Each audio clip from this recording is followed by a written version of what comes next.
লেগে রয়েছি, খোঁজ করছি এখনো অব্দি তো কিছুই হাতে আসেনি। এখন টাকার কি হবে? টাকা পেয়ে যাব, মামলাটা তো ঠান্ডা হোক আগে। মা আসছি। বাবা, ফ্যাক্টরি থেকে শীতল ফোন করেছিল। ওখানেই যাচ্ছি মা, ওখান থেকে জমিতে চলে যাব।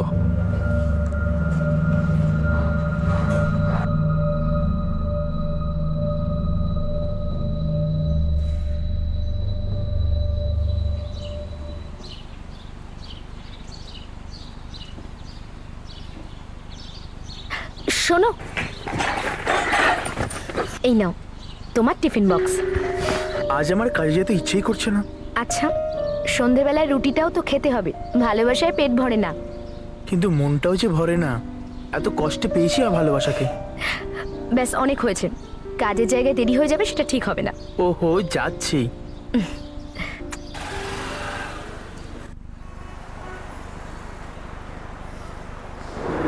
আরে গোবিন্দদা, কি খবর?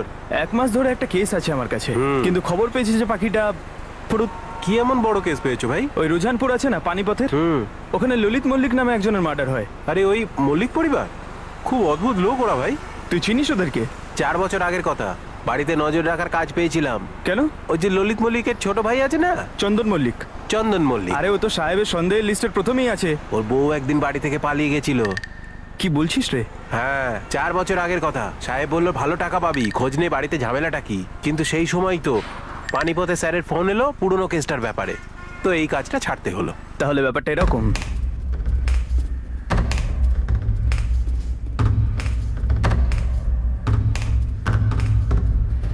সাহেব, এই খবরটা আমাকে খুঁজতে হয়নি, একা একাই চলে এসেছে একটা বন্ধুর মাধ্যমে। এটা খোঁজ লাগা গোবিন্দ, এই চন্দনের স্ত্রী নিশা কেন পালিয়েছিল? সাহেব, আমার বন্ধুটা এই লাইনেই কাজ করে, কিন্তু এই কেসটাও কখনো নেয়নি, সেই জন্য ওই ব্যাপারে কিছু বলতে পারবে না। ঠিক আছে, তাহলে বাড়ির 4 দেয়ালের মধ্যে কিছু একটা ঘটছিল, কয়েক বছর ধরেই ঘটছিল। আমাদের প্রাইম সাসপেক্ট চন্দন মল্লিকের স্ত্রী নিশা মল্লিক বাড়ি থেকে পালিয়ে যায়। এটা প্রপার্টির বিষয় নয় বোধহয়, ভেতরের কোনো ব্যাপার যেটা লুকোচ্ছে ওরা। গীতা, চন্দন মল্লিকের স্ত্রী নিশা মল্লিক, ওকে ডেকে পাঠাও। স্যার,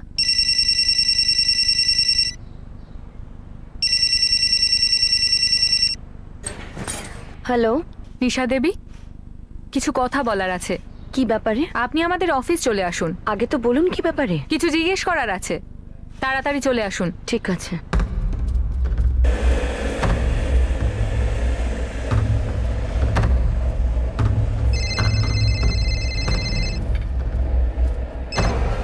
হ্যাঁ নিশা, বলো।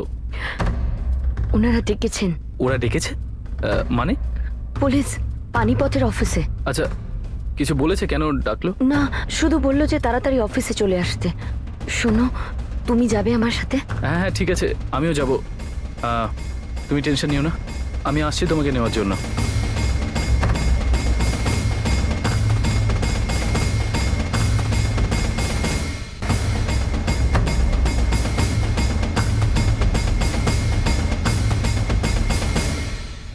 নিশা দেবী, আপনি 4 বছর আগে এই বাড়ি থেকে পালিয়েছিলেন কেন?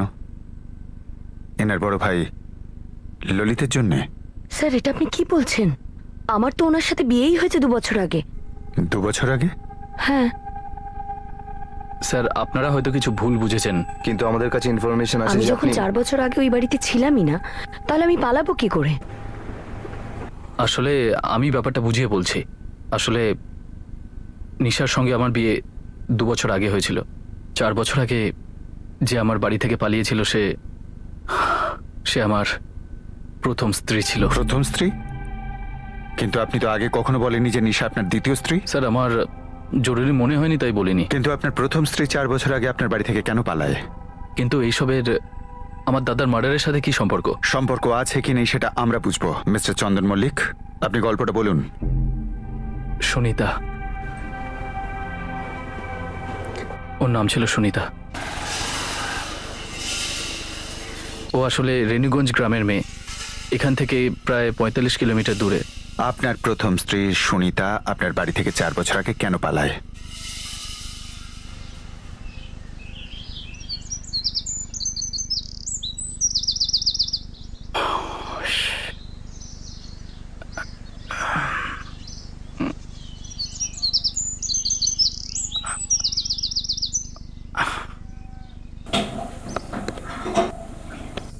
মা, এক কাপ চা আমার জন্য করো তো।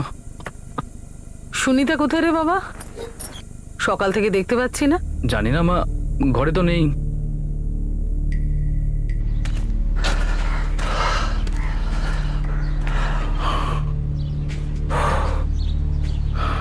বাবা, তুমি সুনিতাকে দেখেছো? দেখিনি তো। সকালে যখন হাঁটতে যাচ্ছিলাম তখন বাইরে বেরোনোর দরজাটা খোলা ছিল।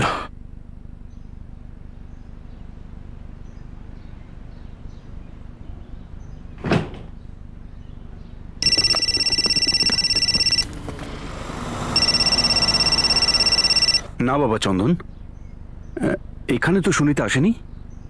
হ্যাঁ হ্যাঁ বাবা, আমি খোঁজ করছি।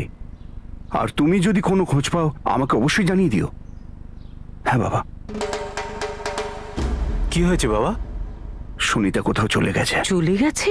চন্দন বলছিল যে কাউকে কিচ্ছু বলেনি, কিন্তু ওকে খুঁজেই পাচ্ছে না।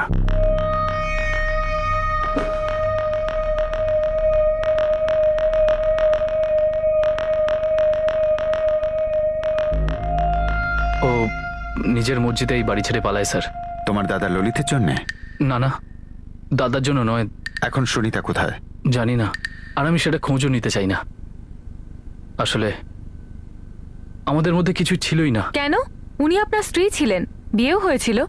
বিয়ে, ওই বিয়েটা বিয়েই ছিল না। ঘুরিয়ে কথা বলা বন্ধ করো, সোজাসুজি বলো আসল কথাটা কি। ব্যাপারটা এই হলো স্যার, যে সুনিতা আমার জীবন থেকে চলে গেছে, আর আমি নিশার সঙ্গে সুখে শান্তিতে সংসার করছি। আর আপনারা তো আমার জীবনটাকে নষ্ট করে দিচ্ছেন। কেননা আপনার বাড়িতে মৃতদেহ পাওয়া গেছে মিস্টার চন্দন মল্লিক। আপনার বাড়িতে আপনার দাদা ললিত মল্লিকের লাশ পাওয়া গেছে। কিন্তু সুনিতার দাদার মার্ডারের সাথে কি সম্পর্ক? সম্পর্ক আছে কি না আছে সেটা প্রমাণ করা আমাদের আর উকিলের কাজ, আপনার নয়। আপনার কাজ হলো সত্যিটা বলা, যেটা আপনি পরিষ্কার বলছেন না। সত্যিটাই তো বলছে স্যার। আর সত্যিটা এটাই যে সুনিতা আমার জীবনে কোনো মূল্য রাখে না স্যার। আমি ওকে পুরোপুরি ভুলে গেছি। এত তিক্ততা কেন যে নিজের অতীতটাকে ভুলতে চাইছেন? বলুন মিস্টার চন্দন মল্লিক, আপনার প্রথম স্ত্রী সুনিতা আর আপনার দাদা ললিতের মধ্যে এমন কি ঘটেছিল? এমন কিছুই হয়নি স্যার, শুধু আমাদের সংসারের ওপর কারোর একটা নজর পড়েছিল। ললিত দাও একটা বাজে সময়ের মধ্যে দিয়ে যাচ্ছিল তখন। সুধা বৌদি আশিসকে নিয়ে চলে গেছিল তখন, আর ওর সাথে কোনো যোগাযোগ ছিল না।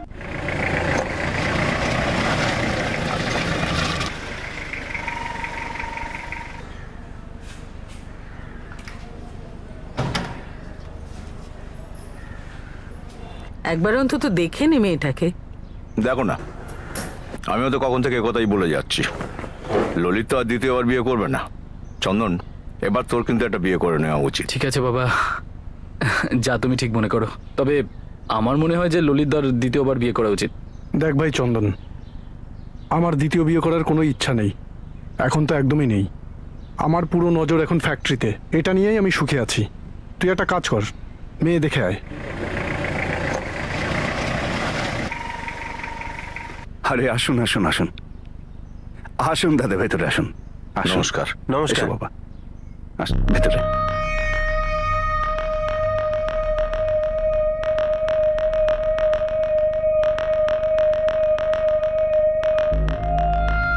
দাও ওনাদের দাও।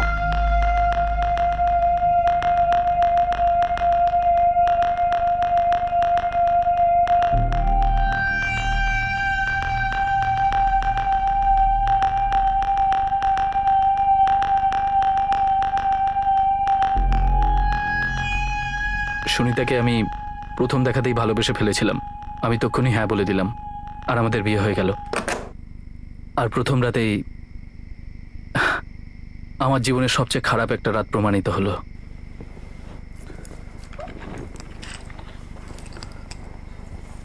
আমি আমাদের সম্পর্কের শুরুটা একটা মিথ্যে দিয়ে করতে চাই না। মিথ্যে? কিরকম মিথ্যে সুনিতা? আমাদের বিয়ের মিথ্যেটা। আমি বুঝলাম না, কি বলতে চাইছো?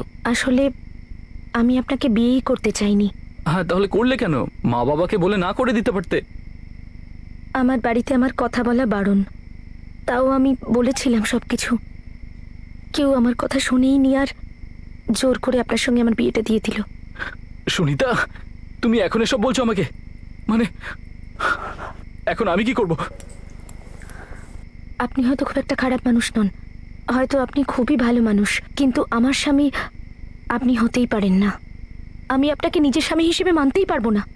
আর কেউ আছে নাকি? হ্যাঁ, আমি শুধু ওকেই ভালোবেসেছি আজ পর্যন্ত। আচ্ছা, সুনিতার ভালোবাসাটা আপনার দাদা ললিত নয় তো? না স্যার। আর এটা আপনি প্রত্যেক কথায় ললিতদার নাম কেন জড়াচ্ছেন? আমাদের গ্রামের ছেলে, তাহলে সমস্যা কোথায় ছিল? ও অন্য জাতের।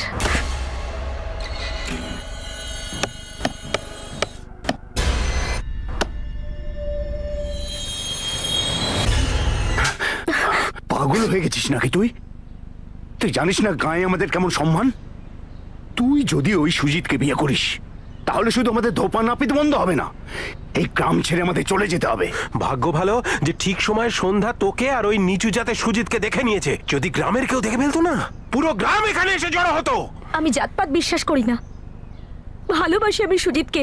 ভালোবাসা দিয়ে জাতপাতের সমস্যা মেটে না সুনিতা। এই ভালোবাসার দ্বারা এই সমাজ ওই সুজিতকে কখনো মেনে নেবে না। না, আমরা মেনে নেব। আমরা চন্দনকে পছন্দ করেছি তোর জন্য। আর তোর বিয়ে ওই চন্দনের সঙ্গেই হবে সুনিতা।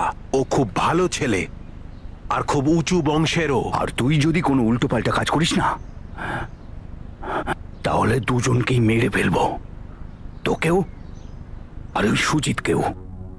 আমি সুজিতকে খুব ভালোবাসি, আর আমি ওকে এভাবে বিপদের মধ্যে ফেলতে পারতাম না। সেই জন্য আমি চুপচাপ বিয়ের জন্য হ্যাঁ বলে দিয়েছিলাম। সুনিতা, তুমি সুজিতের জীবনটা বাঁচাতে গিয়ে আমার জীবন নষ্ট করে দিলে। কিন্তু আমার কাছে অন্য কোনো রাস্তা ছিল না। আর হ্যাঁ, আপনি একটা কথা ভুলে যাচ্ছেন, আপনাকে বিয়ে করে আমি তো আমার নিজের জীবনটা নষ্ট করে ফেললাম।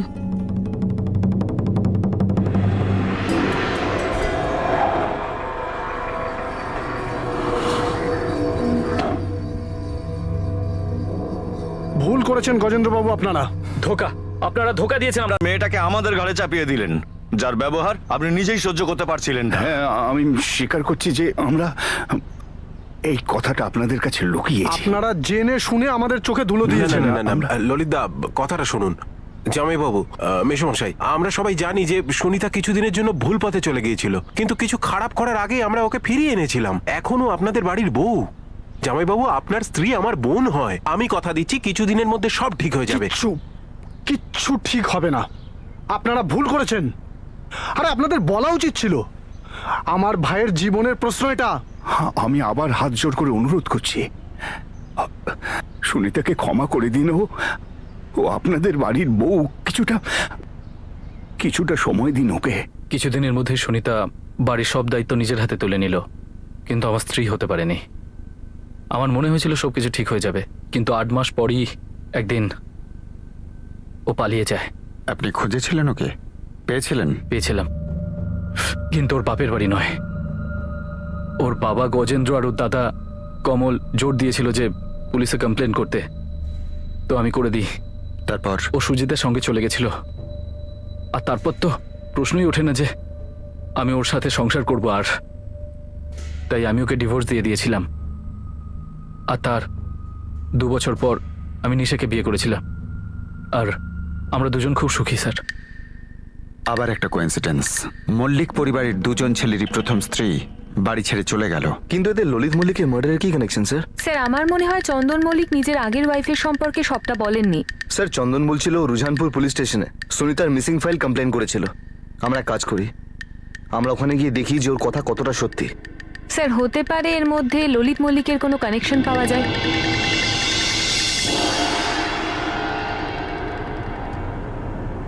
বাবা, মা, দাদা, আমি সিদ্ধান্ত নিয়ে নিয়েছি। আমি সুনিতাকে ডিভোর্স দিয়ে দেব। ঠিক ভেবেছিস তুই। 8 মাস আগেই এটা করা উচিত ছিল, বিয়েটাই দেওয়া উচিত হয়নি। ললিতদা, আপনার ভাইকে একটু বোঝান না। ভাই বোঝানোর মতো আর কি আছে? এটাই বোঝান যে আমার বোনকে যেন ও ডিভোর্স না দেয়। আমরা সবাই জানি এবং এটা মানিও যে সুনিতা ভুল করেছে, কিন্তু চন্দনদা ওর স্বামী, ওর কাছে সুনিতাকে ফিরে আসতেই হবে। কমল, আমার কথা শোনো। সুনিতা ওটাই করুক যেটাতে ও সুখে থাকে। চন্দন ও ডিভোর্সের পর নতুন জীবন শুরু করবে। সম্পর্কের মধ্যে জোর জবরদস্তি ঠিক কথা নয়, যেটা তোমরা করছিলে। এবার ফলাফল দেখতে পাচ্ছ। ভাই, সবাই একটা জীবন পেয়েছে, আর সবার সুখে থাকার অধিকার আছে। চন্দন, ললিতদার সুনিতার সাথে কি সম্পর্ক ছিল? নিশা, তুমিও আমাকে সন্দেহ করছো? সন্দেহ করছি না, শুধু এটুকুই জানতে চাইছি যে ললিতদা এমন কি করেছিল যে যার জন্য ওনাকে মেরে ফেলা হলো। নিশা, যদি আমি জানতাম তো আমি তোমাকে নিশ্চয়ই বলতাম। না আশু, তোমার বাবা খারাপ লোক ছিলেন না, ভালো ছিলেন। তাহলে তুমি ওনাকে ছেড়ে দিলে কেন? কখনো সখনো দুজন ভালো মানুষও একসাথে থাকতে পারে না। উনি ওখানে গ্রামে থাকতে চেয়েছিলেন আর আমি এখানে চণ্ডীগড়ে। মাঝামাঝি কোনো রাস্তা ছিল না, তাই আমরা দুজন আলাদা হয়ে যাই। তার মানে এটা কখনোই নয় যে উনি ভুল ছিলেন অথবা আমি। আমরা দুজনেই ঠিক ছিলাম নিজেদের দিক থেকে। তাহলে উনি আমাকে দেখতে কেন এলেন না? আর তুমিও তো আমাকে ওখানে নিয়ে গেলে না।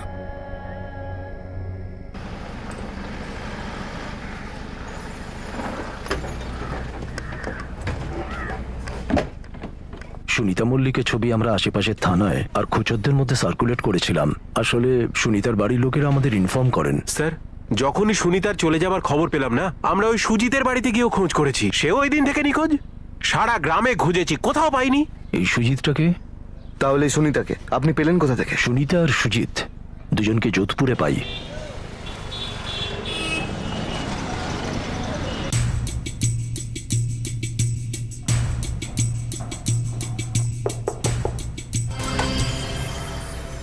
সুজিত, আমরা জানি সুনিতা তোমার সাথে আছে।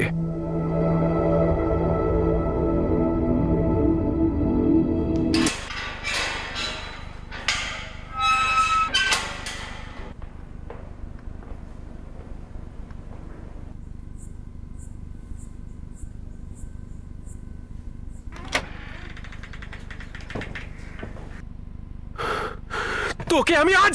আপনি ওর গায়ে হাত তুলতে পারেন না, না এখানে বা অন্য কোথাও, মনে রাখবেন। তুই একটা বিবাহিতা মহিলা সুনিতা, একটু তো লজ্জা হওয়া উচিত ছিল তোর। অনেকটা দেরি করে ফেললাম আমি নির্লজ্জ হতে। এই মিথ্যে বিয়েটা করার চেয়ে অনেক ভালো হতো যদি আমি আগেই আমার ভালোবাসার সঙ্গে পালিয়ে যেতাম। চুপ করবি তুই? স্যার দেখুন, আমি একজন সাবালিকা আর নিজের সিদ্ধান্ত আমি নিজেই নিতে পারি। না আমি আমার বাপের বাড়ি ফিরতে চাই, না আমার শ্বশুর বাড়ি। আর আমি আমার নিজের রাস্তা খুঁজে নিয়েছি। আমার সরকারি শ্রীনিবাসে থাকার জায়গা চাই, আর এদের থেকে সুরক্ষাটাও। এসব কি কথা বলছিস তুই সুনিতা? স্যার আমার বাবা আর আমার দাদা আমাকে যে কোনো মুহূর্তে মেরে ফেলতে পারে। আমাকে এনাদের হাত থেকে প্লিজ বাঁচান। সুনিতা রিকোয়েস্ট করেছিল বলে ওর থাকার জায়গাটা গোপন রাখা হয়।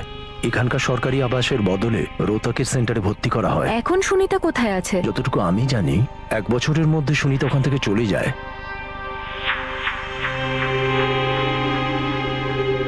সুনিতা, তোমাকে আর কয়েক ঘন্টা অপেক্ষা করতে হবে। আমি পুলিশকে ইনফর্ম করেছি। তাছাড়া তুমি যাচ্ছই বা কোথায়?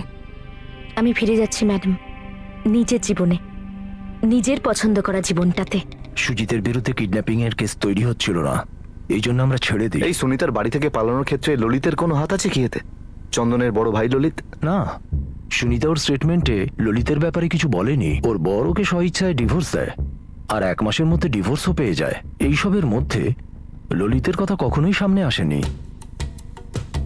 স্যার, এটা হতে পারে ললিত সেদিন বাড়িতে এরকম কিছু করেছিল যাতে চন্দন রেগে গিয়ে এটা করেছে।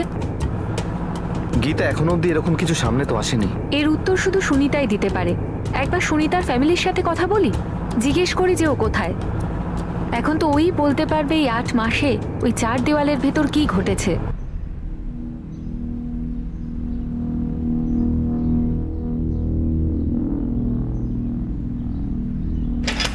চন্দন, হ্যাঁ মা? তোর বড় দাদা এমন কি করেছিল? আমি বুঝলাম না মা। তোর সঙ্গে ললিত কি করেছিল?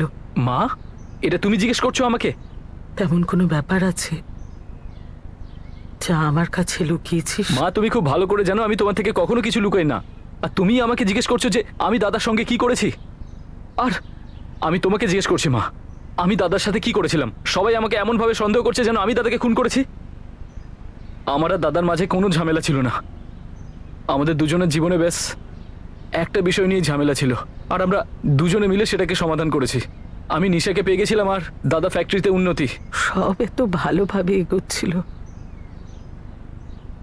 জানি না কার খারাপ দৃষ্টি পড়লো। খারাপ দৃষ্টি নয় মা, অতীতের দৃষ্টি হতে পারে।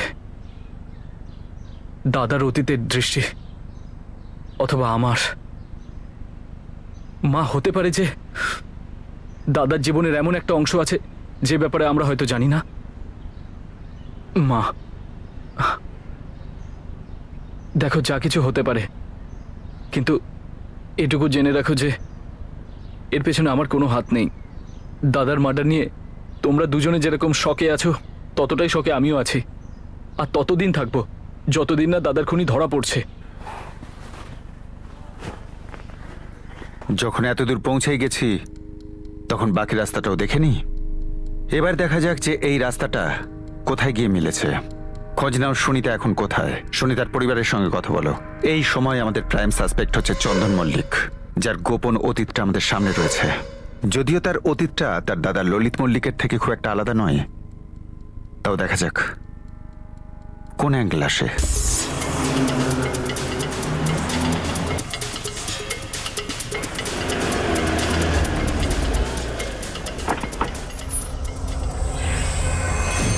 আপনারা?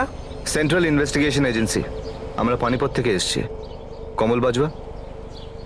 কাটা ঘায়ে নুনের ছিটে দিচ্ছেন কেন? স্যার, আমরা সব সম্পর্ক শেষ করে দিয়েছি ওর সঙ্গে। আমরা জানি না ও কোথায় আছে। ব্যক্তিগতভাবে সুনিতার সাথে যাই হয়ে থাক সেটা আপনারা বুঝবেন। একটা মার্ডারের ইনভেস্টিগেশনে আমরা এসেছি, ওর সাথে কথা বলাটা ভীষণভাবে দরকার। আর যদি আপনারা জানেন যে ও কোথায় আছে কিন্তু তাও আমাদের থেকে লুকোচ্ছেন, তো আপনারা আইন নিয়ে খেলছেন। যদি আপনাদের ওকে এতই প্রয়োজন হয় তো খুঁজে নিন। এই বাড়িতে তো ওর নাম উচ্চারণ করাও বারণ। যে লোকটা মারা গেছে ললিত মল্লিক, সে সুনিতার ভাসুর হয়, আপনার আত্মীয়। সেই সম্পর্ক 4 বছর আগে শেষ হয়ে গেছিল। দেখুন স্যার, না সুনিতার সঙ্গে, না চন্দনের সঙ্গে, না ললিতের সঙ্গে কিংবা ওদের পরিচিত কোনো মানুষের সঙ্গে আমাদের কোনো সম্পর্ক নেই। যাকে আপনারা খুঁজছেন না তাকে এখানে পাবেন না। এটা যখন জানোই যেখানে পাওয়া যাবে না, তো যেখানে পাওয়া যাবে সেটা বলে দাও। আমরা কিছু জানি না স্যার। হ্যাঁ, তবে ও হয়তো বলতে পারবে যে প্ল্যানিংটা করেছে, আর সবাইকে দেখিয়ে বেড়াচ্ছে যে ওর থেকে ভালো মানুষ কেউ হয়ই না। কার ব্যাপারে কথা বলছো তুমি? আমি চন্দন মল্লিকের কথা বলছি স্যার। চন্দন মল্লিক কি প্ল্যান করেছিল বলো আমাদের। এই কমল, এইসব কথা কেন বলছিস তুই? বাদ দে বাবা, ছেড়ে দে সব। এমনি এমনি কি করে বাদ দিয়ে বলুন দাদা, এবার তো আমরা জেনেই ছাড়বো। আপনারা কি সত্যি এটা জানতেই পারেননি এখনো? দেখুন স্যার, আমার বোনের পালিয়ে যাওয়া, চন্দন আর সুনিতার ডিভোর্স, সব হয়েছে ওই চন্দনের প্ল্যান অনুযায়ী। কমল আমাদেরকে খুলে বলো, চন্দনই পুরো প্ল্যানিংটা করেছিল কিভাবে? তার মানে কমল, তুমি বলতে চাইছো সুনিতা বাড়ি থেকে পালিয়েই যায়নি? ভেবে দেখুন, এত বাওয়াল হলো, সুনিতা পালিয়ে গেছে, সুনিতা পালিয়ে গেছে, আর 1 মাসের মধ্যে ওদের ডিভোর্সও হয়ে গেল। এখন এই ডিভোর্স তো কোনো হাতের মোয়া নয় না, যে বানালাম আর খেয়ে নিলাম। এই ডিভোর্সের প্ল্যান তো আগে থেকেই ছিল ওদের।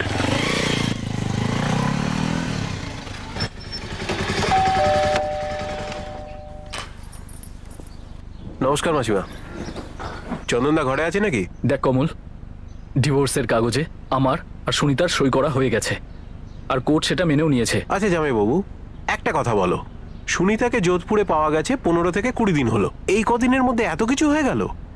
তার মানে আগে থেকে ডিভোর্সের ব্যাপারটা রেডি ছিল? ভাই, এত কথা হয়ে যাওয়ার পর এত চুলচেরা বিচার করছিস না, কেন? ললিতা, আমি সত্যিটা জানতে চাইছি যে সুনিতা কি সত্যিই পালিয়ে গিয়েছিল, নাকি এটা আপনাদের প্ল্যান অনুযায়ী হয়েছে যে ও যেটা চাইছে সেটা পেয়ে যাবে আর আপনারা আপনাদের মতো চলতে পারবেন? আরে কি বোকার মতো কথা বলছিস? না না, বোকা তো আপনারা বানিয়েছেন, আমাদের সবাইকে বোকা বানিয়েছেন।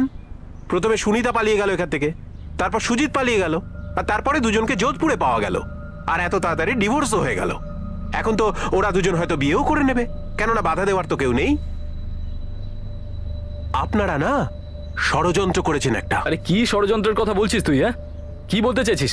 এটাই যে আমি তোর বোন আর সুজিতকে ভালোবাসার জন্য জোর করেছি, আর ওকে আমি বিয়ে করেছি এই জন্য যাতে তোদের হাত থেকে ছাড়া পেতে পারে, তারপর দুজনকে এক করে পালাতে সাহায্য করেছি, এটাই বলতে চাস তুই? নয়তো কি এটা সত্যি নয়? মাথা ঠিক আছে তোর? দেখ, তোর বোন পালিয়েছিল ব্যাস, আর ও নিজেই বিয়েটাকে মিথ্যে মনে করতো। ষড়যন্ত্র তো হয়েছে, খুব বড় ষড়যন্ত্র হয়েছে। ঠিক করলেন না আপনারা এটা? ওই চন্দনই ষড়যন্ত্র করেছিল স্যার, আর সেটাতে ও সফলও হয়েছিল। আর এই ললিতের খুনেও না ওই ষড়যন্ত্র করেছে। আপনারা চেপে ধরুন ওকে, সবকিছু বলে দেবে। কিন্তু চন্দন এত মহান কাজটা করবে কেন যে ও নিজের স্ত্রী সাহায্য করবে যে বিয়েটাকে মানতোই না? সেটা আমি জানি না স্যার, আমাদের নাক কাটা গেছে, সমাজে তো আমাদের মুখ পুড়েছে। অনুরোধ করেছিলাম ওকে, এই ডিভোর্সটা দিও না। 1 মাসের মধ্যে ডিভোর্স হয়ে গেল। এখন তো এটা বলেই দাও যে সুনিতা কোথায় আছে। ওর সাথে কথা বলেই বোঝা যাবে যে ঘটনাটা আসলে কি। ও গাঁয়ের কেউ কেউ বলছিল যে ওরা দুজনে বিয়ে করে ফেলেছে, আর সেখানেই থাকে যেখানে ধরা পড়েছে। যোধপুরে। স্যার এই কেসটা একটু গন্ডগোলের মনে হচ্ছে না? গন্ডগোলে তো অবশ্যই গীতা। যেটা গন্ডগোলের সেটা আমরা ঠিক করব। এই মুহূর্তে চন্দন মল্লিককে ধরো না, প্রথমে সুনিতা আর সুজিতের কাছে পৌঁছই, তাদের কাছে জানতে পারবো ঠিক কি হয়েছিল। স্যার মনে হচ্ছে এই সুজিত আর সুনিতার অ্যাঙ্গেলে ললিত মল্লিক মার্ডার কেসের বীজটা বোনা হয়েছে। স্যার একটা কথা বারে বারেই আমার মনে আসছে, চন্দন সুনিতাকে সাহায্য কেন করতে গেল? এতে লাভ কার হলো?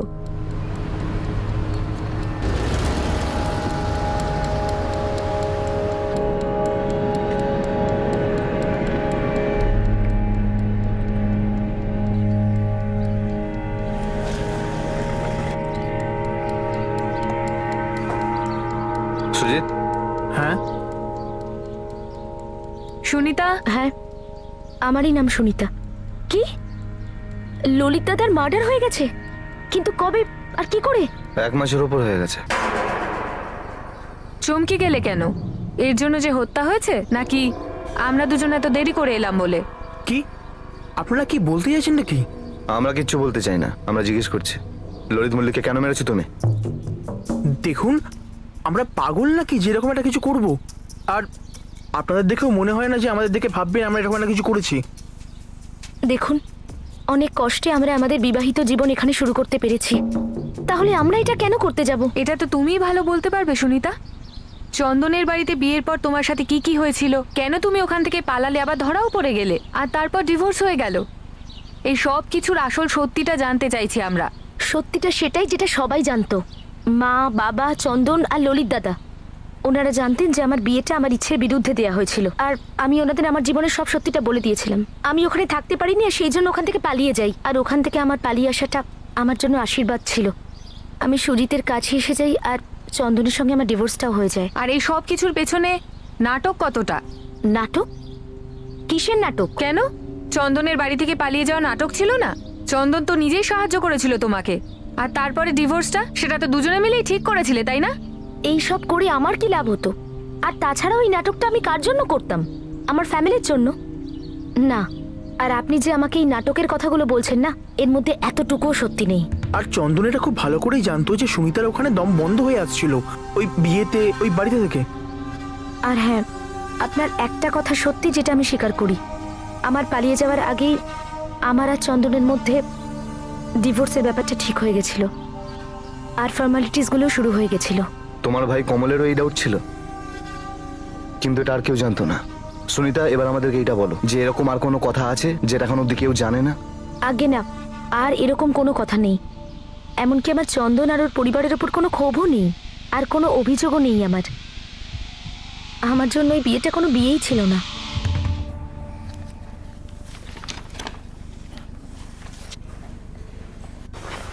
চন্দন, যখন আমরা আলাদা হয়েই যাচ্ছিলাম, তাহলে এই পুলিশের কাছে যাওয়ার কি দরকার ছিল? পুলিশে কমপ্লেন করার আইডিয়া আমার ছিল না, তোমার দাদা আর বাবা ছিল। তুমি তো ব্যাস চলে গেলে, কিছু বলনি, না কোনো মেসেজ, না কোনো চিঠি। যদি তোমার কিছু হয়ে যেত তাহলে? আর আমি কি করে বুঝবো তখন তুমি সুজিতের কাছে গেছো? আমাদেরকে তো বলে যাওয়া উচিত ছিল। আমি জানি ডিভোর্সের আগে আমার এরকম ভাবে পালানো উচিত হয়নি, কিন্তু যেটা হয়ে গেছে সেটা হয়ে গেছে। কিন্তু আমি একটা কথা বুঝতে পারছি না, এই সমস্ত ঘটনার সঙ্গে ললিত দাদার মার্ডারের কি সম্পর্ক, যে আপনারা আমাদের খুঁজতে খুঁজতে এখানে পর্যন্ত চলে এলেন? ললিত কি তোমায় সাহায্য করেছিল পালাতে? এর জন্যই হয়তো চন্দনের ললিতের উপর এত রাগ। এরকম কোনো ব্যাপার নয়, বরং আলাদা হওয়ার সিদ্ধান্তটা আমাদের দুজনের ছিল, আমার আর চন্দনের। বলতে পারেন আমরা তো একে অন্যকে সাহায্য করছিলাম, তাহলে আমাদের তৃতীয় ব্যক্তির সাহায্যের কেন প্রয়োজন হবে?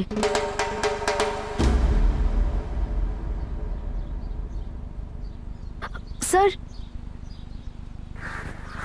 আমার দাদা বুঝি আপনাকে এটা বলেছিল যে চন্দন এই চক্রান্তটা করেছে? হ্যাঁ, তো আসলে আমার দাদা এই ডিভোর্সের একেবারে এগেনস্টে ছিল। দাদা এটা মেনে নিতে পারছিল না যে আমি নিজে নিজেই এই সিদ্ধান্তটা নিয়ে নিলাম। কিন্তু কমল ডিভোর্সের এগেইনস্টে ছিল কেন? আমার বাবা অনেক যৌতুক আর টাকা পয়সা দিয়েছিলেন এই বিয়েতে, অনেক খরচও হয়েছিল। দাদা চেয়েছিল যে আমি চন্দনকে বলে ওই টাকা পয়সাগুলো ফিরিয়ে নিয়ে আসি, বাবাকে দিয়ে দিই। দাদা ভাই, তুমি এখানে কেন? ডিভোর্সের প্ল্যান আগে থেকেই করে রেখেছিলি তুই আর চন্দন। তুমি যদি এর মধ্যে না ঢোকো সেটা ভালো হবে। কেন ঢুকবো না? তুই জানিস কিছু আমাদের কত টাকা খরচ হয়েছে তোর আর চন্দনের বিয়েতে?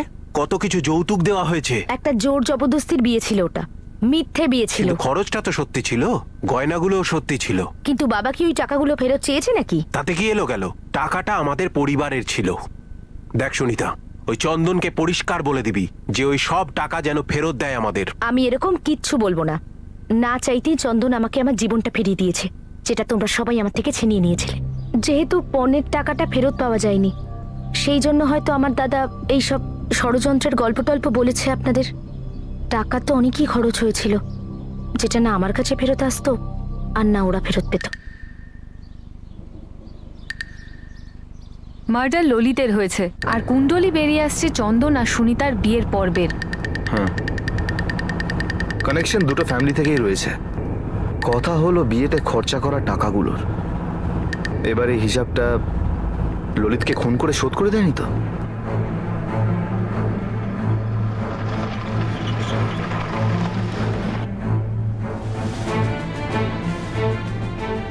আগে নগদ দিয়েছিল, যাকে বলে পণ।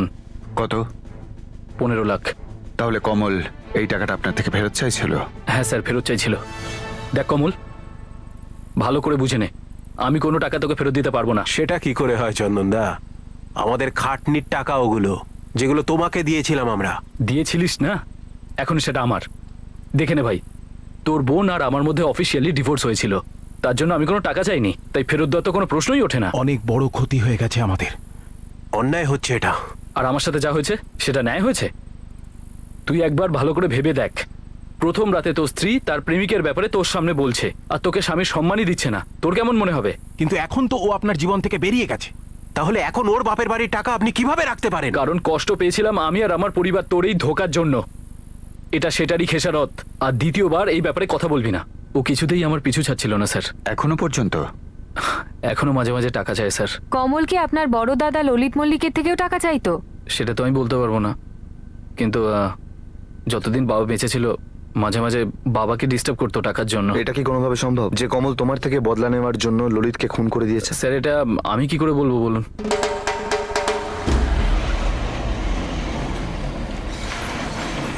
কি বাজে কথা বলছেন আপনি? যে আমার ছেলে কমল ওদের কাছে গিয়ে পণের টাকা ফেরত চাইছিল? আগে হ্যাঁ, আপনার মেয়ে সুনিতা নিজে আমাদেরকে বলেছে এটা, আর ওর এক্স হাজবেন্ড চন্দনও আমাদের এক কথা বলেছে। আমি আজ পর্যন্ত ওই টাকার ব্যাপারে কোনো কথা পর্যন্ত বলিনি। সুনিতা চন্দনের ডিভোর্সের পর থেকে আজ পর্যন্ত ওই মল্লিক পরিবারের সাথে দেখাও করিনি।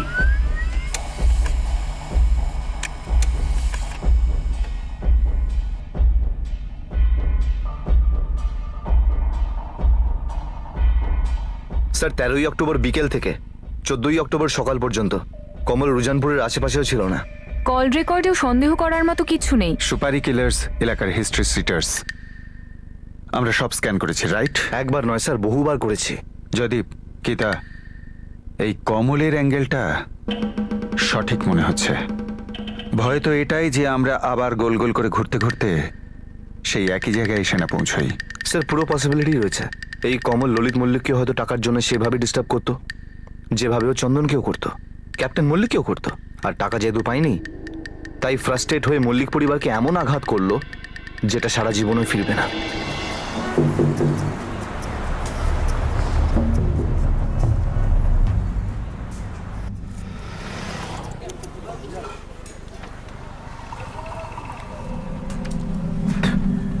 দাদা একটা কথা জিজ্ঞেস করবো? হ্যাঁ বলুন। ভাই একটা কথা বল, যদি তুই জেনে থাকিস। এমনিতেও তোর তো জানারই কথা।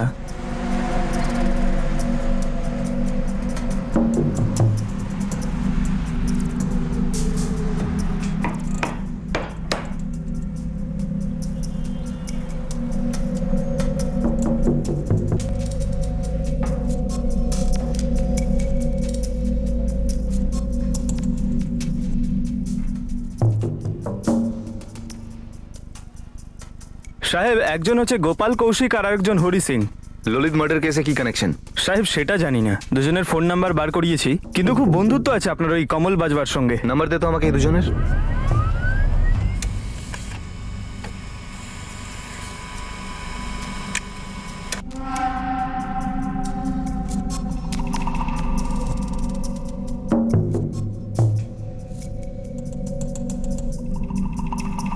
স্যার এই দুটো ফোন নাম্বার কমলের ফোন লিস্ট অনেকবার দেখা গেছে। কিন্তু 13ই অক্টোবর রাত থেকে 14ই অক্টোবর সকালের মধ্যে এই দুজনারই ফোনের লোকেশন রুঝানপুরে ছিল না। তবে কমল বাজবা, গোপাল কৌশিক আর হরি সিং এদের তিনজনের যথেষ্ট কথা হয় স্যার। কিন্তু শুধু এই কথাবার্তাই কি সন্দেহ করার পক্ষে যথেষ্ট? স্যার, এই কমল বাজওয়া এর একটা পোক্ত মোটিভ ছিল, পনের 15 লক্ষ টাকা, যেটা ও বারবার চাইছিল কিন্তু মল্লিক পরিবার মানা করে দিচ্ছিল। যদিও কানেকশনটা সোজাসুজি নয়, কিন্তু কমল বাজওয়া এই সময় মুখ্য সন্দেহভাজন, আর এই দুজনই ওর খুব ভালো বন্ধু। ওঠাও দুজনকে। গোপাল কৌশিক, হরি সিং, তোমাদের দুজনকে এখানে আনা হয়েছে কেননা তোমরা দুজন অপরাধ করেছো।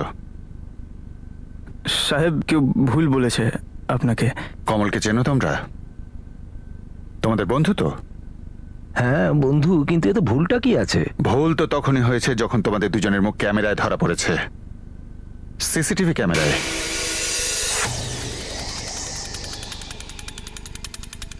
আমরা অনেক পরে জেনেছি যে ওখানকার একটা দোকানে সিসিটিভি ক্যামেরা লাগানো আছে। 14ই অক্টোবর ললিত মল্লিককে খুনের আগে আর পরে ওই ক্যামেরার ফুটেজে তোমাদের দুজনকে পরিষ্কার দেখা যাচ্ছে।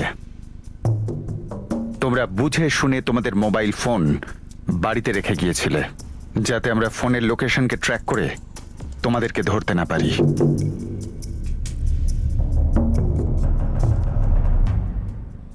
আচ্ছা হ্যাঁ ভাই, তোরা কিন্তু নিজের ফোন বাড়িতে রেখে যাবি। তাহলে ভাই তোর সঙ্গে কথা বলতে হলে কি করে বলবো? ফোন টোনে কথা বলার কোনো দরকার নেই।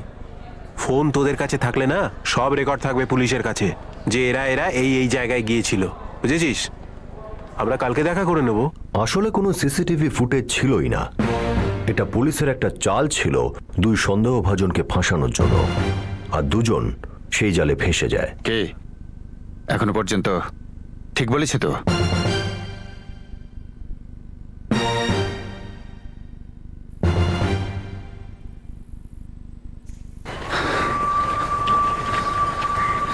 হয়ে গেছে তো? হ্যাঁ ভাই, একদম মাখনের মতো। আমরা যখন ভেতরে ঢুকলাম কেউ জাগেইনি, কাজের পরেও কেউ জাগলো না।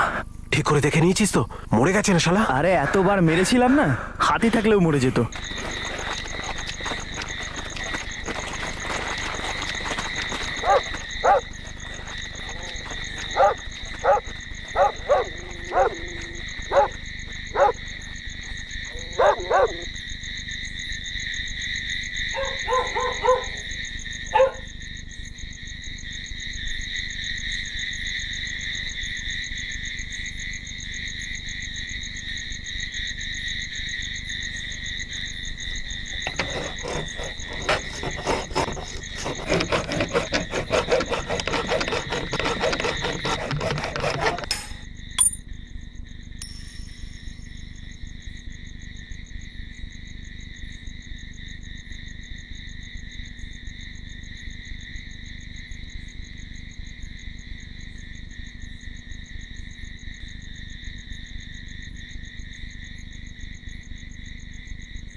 সবকিছু পুরো মাখনের মতো হয়ে গেল। কোনো শব্দ ছাড়া বাড়ির ভেতরে ঢুকেই প্রথম ঘরটা ওর ছিল। আর চাকুটাও হেবে ভালো ছিল, ঘাপ ঘাপ ঘাপ মারলাম ঢুকে গেল। ওই কম্বলটা কোথায়? কম্বলটা নদীতে ফেলে দিয়েছি। আর চাকুটা? চাকুটাই খেতেই পুঁতে দিয়ে এসছি। খুব ভালো করেছিস। আচ্ছা ভাই, 1 সপ্তাহের মধ্যে না তোদের সমস্ত পেমেন্ট হয়ে যাবে। ততদিন না ভাই চুপচাপ কোথাও লুকিয়ে বসে থাক। হ্যাঁ, আর শোন ভাই, মদ টদ খেয়ে সবকিছু বলে দিস না যেন কাউকে, বুঝেছিস তো? আরে ঠিক আছে, ঠিক আছে, ঠিক আছে, চল চল ঠিক চল আছে, যা। আসি। তোমরা দুজন এটা জানতেই না যে কমল ললিতকে কেন মারতে চাইছে। ও তোমাদের টাকা দেবে বলল, আর তোমরা দুজনে পুরো জীবনটা বাজি রাখলে। জীবনটা স্যার এমনি আমাদের বরবাদ ছিল। টাকা ছিল না, আর ধার দেনায় জমে গেছিল অনেক। তার উপরে ও আমাদের বন্ধু। ও ও অনেক দিন ধরে ওদের উপর রেগেছিল। আরে অসন্তোষ কেন ছিল সেটা খোঁজ নেওয়ার চেষ্টা করেছিলে? কমল তোমাদের বললো যে যাও ললিত মল্লিককে মারো, আর তোমরা দুজন তাকে মার্ডার করে দিলে। সাহেব, একটা বড় ভুল করে ফেলেছি আমরা। ভুল নয়, অন্যায়। খুন করেছো তোমরা দুজন, আর এই খুনের মাস্টার মাইন্ড ওই কমল। তোমাদের তিনজনের সমান শাস্তি হবে। না স্যার, ভুলটা ওখানে মারতে গিয়ে হয়েছিল। খুন করতে ভুল তার মানে? এই শুনেছো তুমি?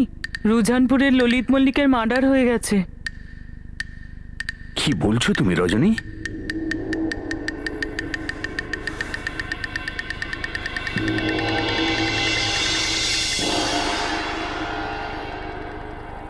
আরে শালা, কাকে মেরে দিয়েছিস তোরা দুজনে?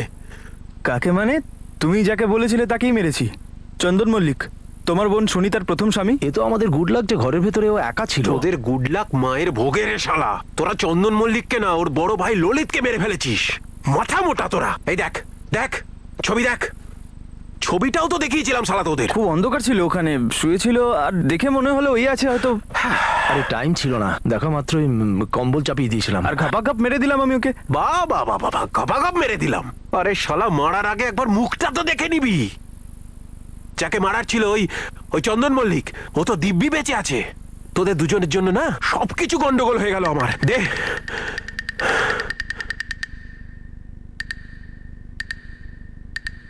তার মানে কমল তোমাদের মারতে পাঠিয়েছিল চন্দন মল্লিককে, আর তোমরা দুজন ভুল করে ললিত মল্লিককে মারলে। হ্যাঁ সাহেব, কমলদা আমাদেরকে বলেছিল যে চন্দন মল্লিকের সঙ্গে ওর বোনের ডিভোর্স হয়ে গেছে।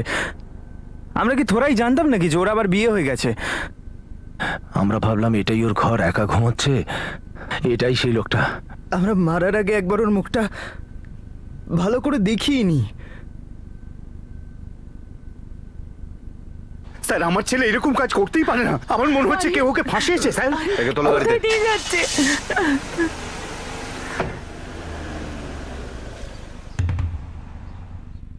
আপনার বড় ভাই ললিতের মৃত্যু ওই 15 লাখের জন্য হয়েছে, যেটা আপনি সুনিতার বাবা গজেন্দ্র বাবুর থেকে পণ হিসেবে নিয়েছিলেন।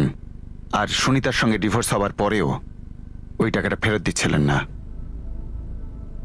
কিন্তু স্যার, এইসবের সাথে মার্ডারের কি সম্পর্ক? সত্যি বলতে কি, খুনিরা আপনাকে খুন করতে এসেছিল, আর ভুল করে তারা আপনার বড় ভাই ললিতকে মেরে দেয়।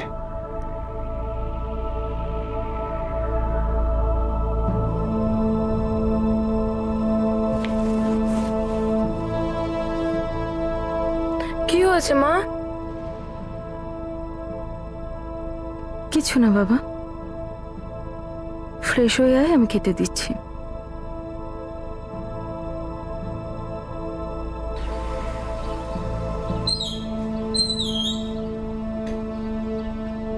কি হয়েছে সুনিতা?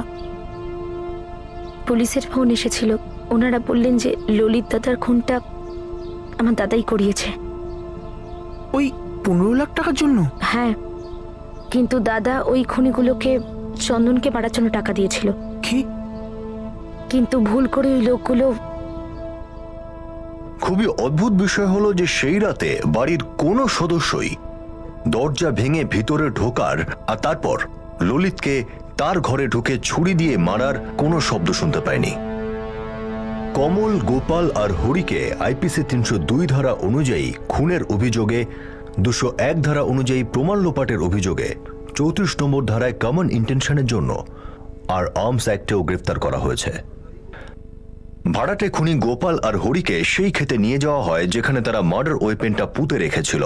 সেই ছুরি এখন পুলিশের হেফাজতে রয়েছে আর কোর্টে অপরাধ প্রমাণ করার জন্য গুরুত্বপূর্ণ ভূমিকা নেবে। প্রাইম পেট্রোল এই কেসের ইনভেস্টিগেটিং টিমকে সেলাম জানাচ্ছে, যারা আইনকে রক্ষা করতে কোনো রকম কসুর করেনি। তারা ইনভেস্টিগেশনকে এমন একটা অ্যাঙ্গেলে, এমন একটা অতীতে নিয়ে গিয়েছিল যেটা সাধারণ নজরে ললিত মল্লিকের মার্ডার কেসের সঙ্গে কোনোভাবে যুক্ত মনে হচ্ছিল না। কিন্তু শেষ পর্যন্ত হিসাবটা মিলে গেল আর প্রমাণ হয়ে গেল যে এটা একটা মিস্টেকেন আইডেন্টিটি মার্ডার কেস। আবার দেখা হবে পরবর্তী এপিসোডে আরো একটা চমকে দেওয়ার মতো case. For more updates, subscribe to our channel, click the show links and enjoy watching the videos.